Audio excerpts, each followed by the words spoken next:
Vous êtes fait passer pour un acheteur. Tout à fait. Je suis allé en fait rencontrer une quinzaine de conserveries chinoises lors d'un très grand salon de l'agroalimentaire.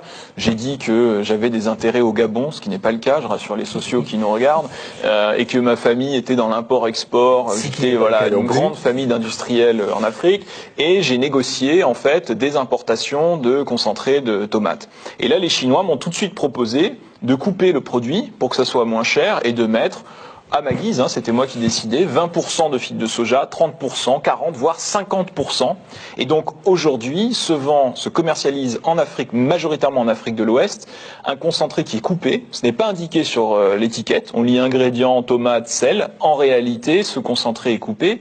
Et parfois, ça j'ai pu le constater au Ghana, c'est du concentré qui est périmé, qui a perdu sa couleur rouge, qu'on coupe avec des additifs, qu'on recolore en rouge et qu'on écoule sur les marchés. Donc c'est un produit qui est dangereux, c'est un produit qui détruit les filières locales, c'est un énorme scandale sanitaire. Malheureusement, parfois, la corruption des Chinois étant, pour certains cas, dans ce business-là sans limite, eh bien ça se fait avec la complicité de certains dirigeants africains. Je sais qu'il y a énormément de fraude aussi au niveau des codes douaniers. On importe du concentré de tomates et on indique un autre code douanier pour être moins taxé. En fait, on s'aperçoit qu'on ne peut pas avoir une prise sur l'économie si on ne contrôle pas les flux de marchandises. Et je crois que ça, c'est une idée vraiment importante. J'ai voulu, sans finalement faire de propagande et d'idéologie, montrer concrètement les flux de manière factuelle et que chacun puisse voir qu'en fait, les nœuds douaniers, les frontières douanières sont des éléments importants si à un moment on veut intervenir sur l'économie.